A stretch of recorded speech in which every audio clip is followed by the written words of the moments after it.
Bonjour à tous, bienvenue dans cette nouvelle vidéo. Aujourd'hui, une courte thématique sur mon chien mordi. Alors c'est une question qui est souvent posée et on se pose pas mal de questions par rapport à ça. Et la première question, bien sûr, ça va être de savoir si c'est normal ou si cela n'est pas normal. Déjà, je voudrais faire, c'est de tordre l'idée à une notion, une idée souvent reçue, qui est, c'est parce qu'il fait ses dents. Alors en fait, pas grand-chose à voir avec les dents. Bien sûr, lors de la pousse des dents, il peut y avoir quelques petites douleurs qui peuvent engendrer une certaine, un mordiment, mais cela sera de courte durée et en tout cas, ça n'est pas la problématique réelle, en tout cas, ce n'est pas ce qu'il y a réellement derrière le mordiment. Derrière le mordiment, il y a essentiellement une donnée comportementale. Alors comme toujours, eh bien, qu'y a-t-il derrière ce signe de mordiment et doit-on s'en inquiéter? À quel moment? Pourquoi? C'est un petit peu tout cela que nous allons voir ensemble. Vous allez voir que derrière ce phénomène très simple qu'est le mordiment, on va ouvrir pas mal de données. Alors, première chose, le mordiment est un phénomène normal chez le chiot avant l'âge de 3 mois. Pourquoi? Parce que le chiot, c'est ce qu'on appelle l'exploration orale, tout comme le bébé. Le chiot renifle les choses, puis les met dans sa bouche et ça lui permet de les découvrir. Il va donc découvrir son environnement énormément par cette exploration orale et bien entendu, il va mordiller un petit peu pour tester tous les objets. Donc, avant 3 mois, cette dimension-là est normale. Et puis, il y a une deuxième dimension, c'est que ça a aussi un côté apaisant. C'est pour cela qu'il peut mordiller des objets, mais aussi, il va pouvoir mordiller un petit peu vos mains. C'est quelque chose qui est relativement fréquent et qui là aussi est totalement normal. Et ça a donc un caractère apaisant. Alors attention par contre au niveau des mains, ce comportement va souvent être renforcé. Pourquoi? Qu'est-ce qui se passe? Le chiot vous mordit les mains et souvent, soit on va jouer un petit peu, soit on va faire des petits cris, ou même on va le caresser. Et à partir du moment où on va exprimer de la joie ou caresser lorsque le mordiment se produit, le comportement va être renforcé. Je l'explique dans plusieurs vidéos sur l'éducation, sur les techniques d'éducation. Le comportement est renforcé. Donc attention à ne pas renforcer ce mordiment chez le jeune chiot, mordiment qui donc, je le répète, est normal, en le caressant ou en faisant des petits jeux de main qui vont stimuler le mordiment et qui vont faire qu'il va s'ancrer. Alors que normalement, il devrait disparaître spontanément. Si vous le renforcez en caressant, en faisant des jeux de main ou des petits cris, il va perdurer, il va rester. Mais comme votre chien va se développer, va être de plus en plus gros, c'est là que ça va commencer à poser des problèmes. Alors, par contre, deuxième élément, nous avons vu le mordiment normal. Au-delà de 3-4 mois, le mordiment n'est plus normal. Au-delà de 3 mois, le chiot qui mordit et qui vous fait mal, cela n'est plus totalement normal et cela montre qu'il a un petit peu du mal à se contrôler.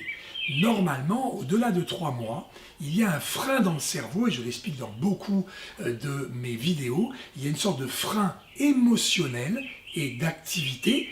Si ce frein est absent et débouche sur de l'hyperémotivité et de l'hyperactivité, ce frein est là pour ralentir la mâchoire et faire que, du coup, il peut interagir avec vous, avec les dents, mais sans vous faire mal. Donc, au-delà de 3 mois, si jamais le mordiment est douloureux, souvent ce sont les enfants qui se plaignent, à ce moment-là, ça montre que le frein n'est pas correctement mis en place et nous verrons après ce qu'il faut faire.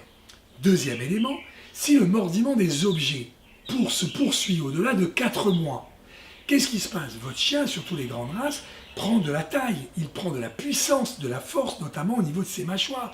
Les dents définitives sont apparues. Et là, le mordiment, en fait, va se transformer en un autre symptôme qui sont les destructions. Au-delà de 4 mois, la présence de destruction dans la maison, c'est le même phénomène qui nous a paru, qui était normal à l'âge de 3 mois, mais qui est en train de se dégrader parce qu'il y a un problème derrière. Et bien entendu, à cause de la puissance de votre animal qui grandit, on voit apparaître des destructions, mais c'est le même phénomène qui, en fait, se manifeste un petit peu différemment. Et là, on est donc dans un contexte anormal. Les mordiments qui font mal au-delà de 3 mois et les mordiments qui entraînent des destructions au-delà de 4 mois sont des comportements qui deviennent anormaux. Mais Et là, je vais vous rassurer, c'est excessivement facile à traiter. Et même, je vais plus loin, ça devrait être surveillé.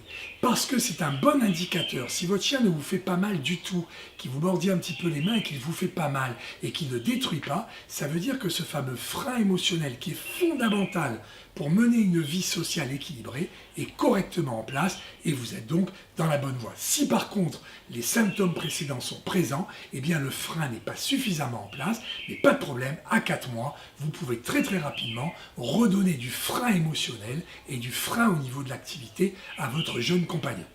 Alors de quoi s'agit-il précisément ? Je vous l'ai dit, il y a un frein dans le cerveau qui permet de contrôler son émotion et son activité.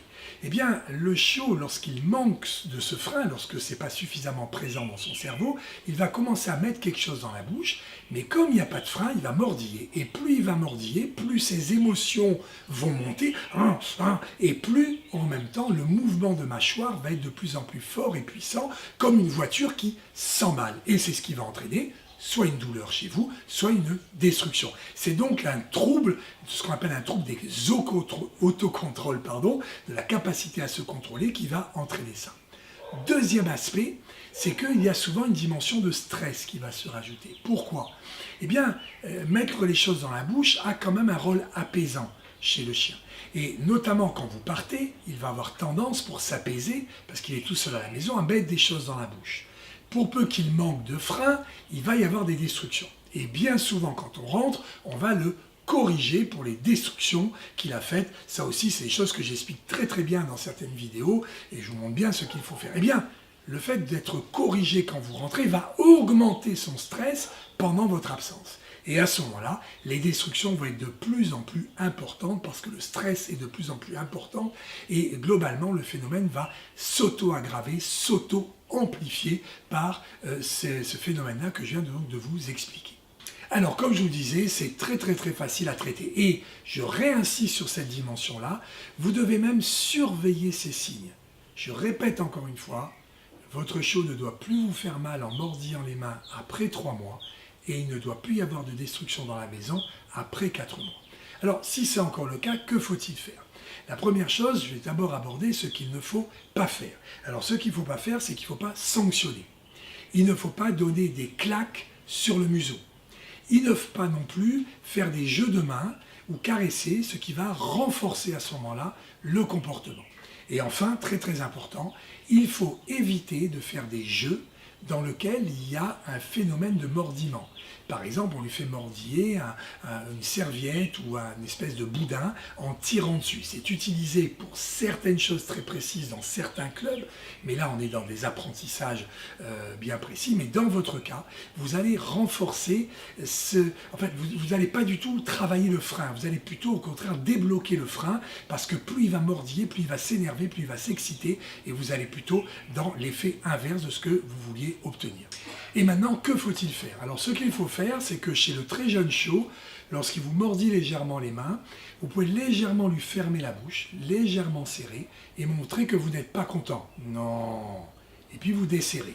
Souvent, il va du coup montrer qu'il vous mordit tout doucement, et là, vous pouvez simplement le laisser faire, et au bout d'un moment, rompre le contact.